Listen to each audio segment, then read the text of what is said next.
the ball rolling here by moving on to the Phoenix Suns, who I think had a pretty big, W of an offseason. Last year they were a pretty single-minded team with Kevin Durant, Bradley Beal, Devin Booker.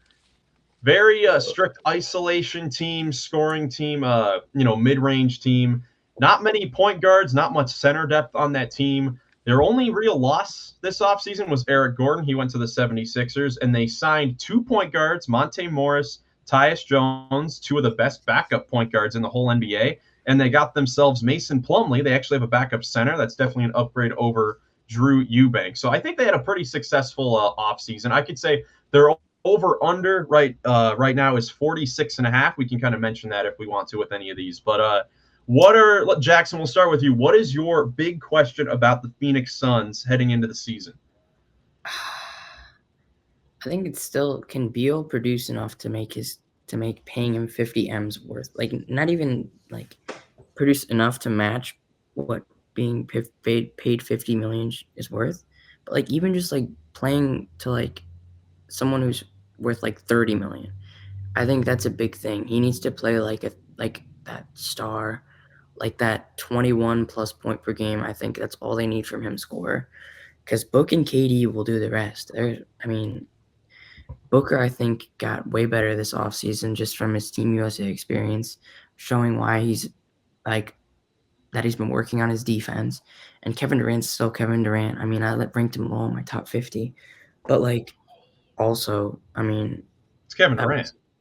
That wasn't me saying he's bad or anything. It's just me saying the guys below him played a little better this past season. And I think the Olympics helped him too, because I think he lost a lot of not confidence, but definitely a little bit of swag last year, especially after that first round exit where they just got obliterated. Yeah, absolutely. Nick, what about you? For me, obviously the big question is, will it be able to work in year 2 with these 3 guys together?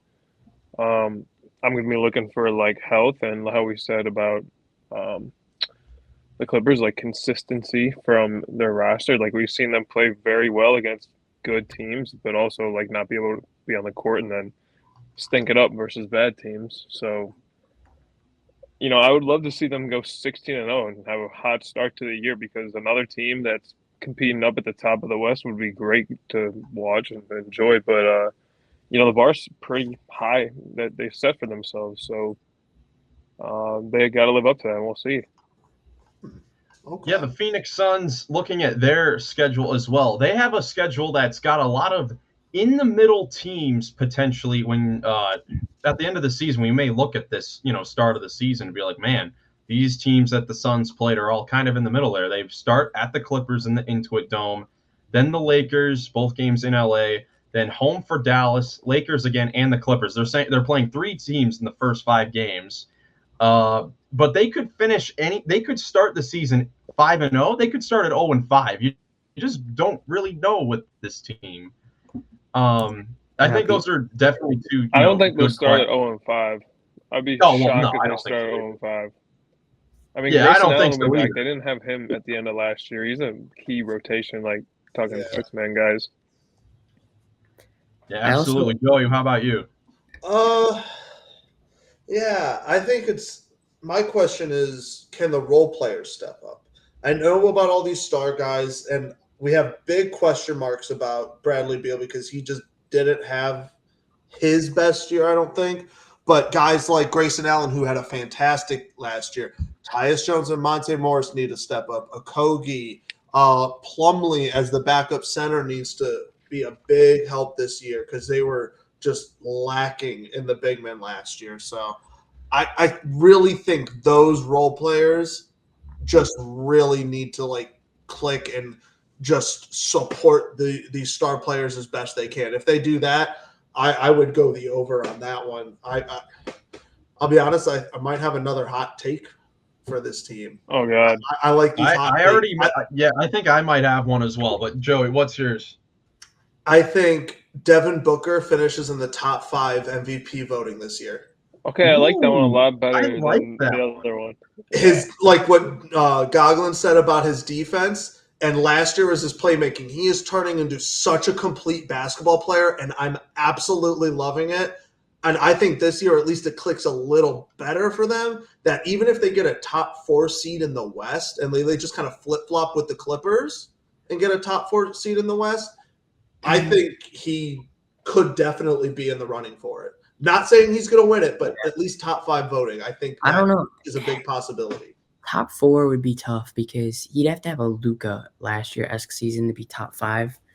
If they're like the 4th or 5th seed, I think they'd have to be a top 2 to 3 seed for him to like kind of be in that conversation, unless he comes out and averages like 33, which I think it's not out of the realm of possibility. Yeah. I mean, I'm not gonna but I think, like I said with Kevin Durant, that swagger, I think a lot of it's like kind of he's transferring a lot of that and like giving or helping Book get that swagger. And I think Book's playing a lot more confidently, and I think it's going to help him a lot. I don't dislike that take because I could see this team being a 2 to 3 seed. But if they're like a 4th through like anything after that, it's going to be really tough. Miles, I do want to hear your hot take, but real quick, let me just say that I do like Joey's take because the problem that this Suns team had last year was like depth, and it still is a problem. But the depth problem that they had wasn't from like the wing spots. They have Booker and Beal and Durant, and your top 3 guys are all sort of wing. I mean, Beal's a 2, but the other 2 guys are wing players, and now they have Tyus Jones and Monte Morris. So that kind of I mean, one of those 2 guys are going to be on the court at the end of the game, and then the pressure is kind of taken off of Beal, Book, and Durant, so that they can operate as they do.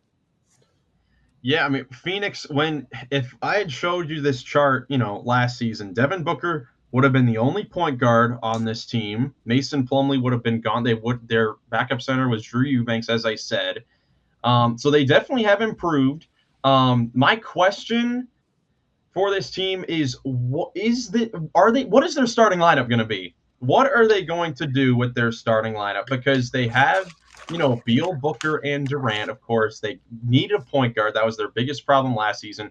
Nurkic is going to be the 5.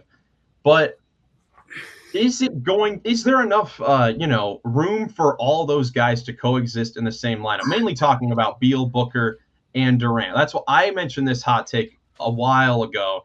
Personally, I think the Suns are going to get off to a rough start, and Bradley Beal is going to be asked to come off the bench to lead the second unit because I don't think that there's enough basketball for all those guys to work in the same lineup right now. I could be wrong, but I think Beal's going to get pushed to the bench within the first 5 to 7 games, and I think he's going to go on.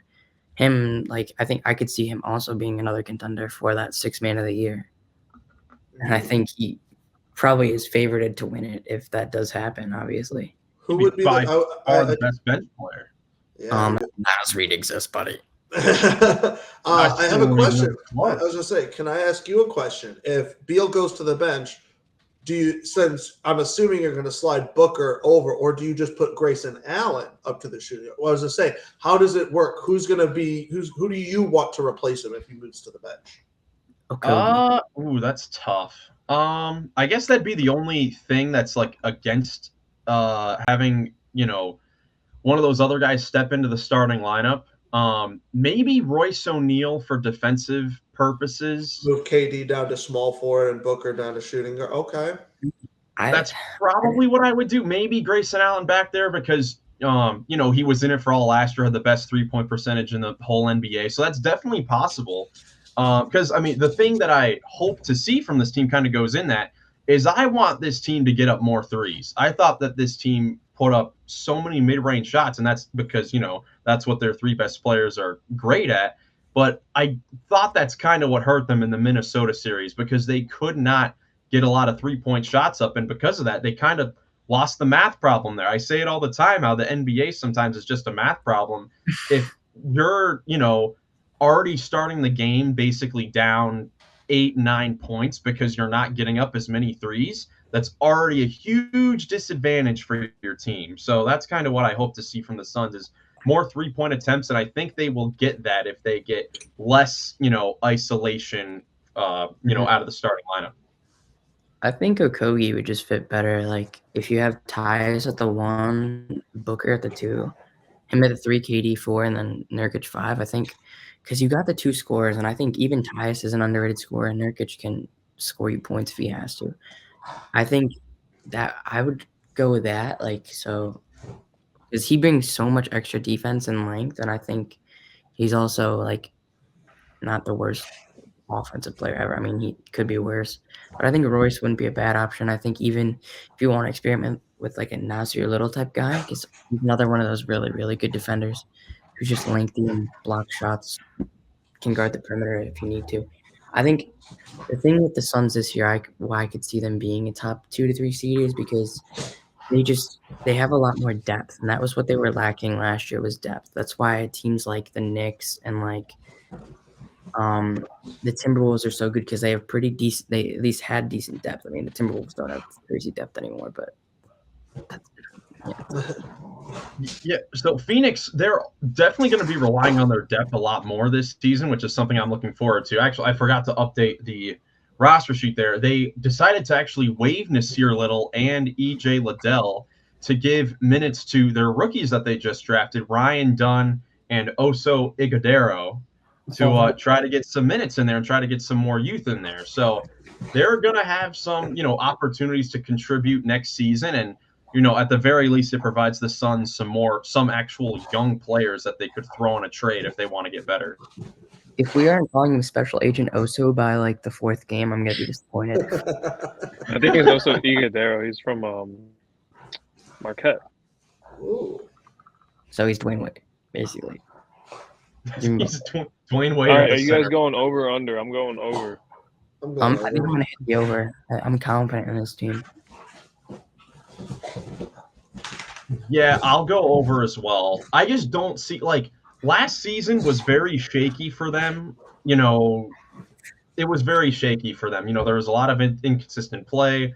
We were making jokes about how this is the Brooklyn Nets 2.0 because these 3 players aren't all playing at the same time. And they still won 9 games, which is bad in a loaded Western Conference. So I'll go the over for 46.5. Even if it's 47 wins, I'll still take it. Yeah, until they run into Katie's nephew in the playoffs again.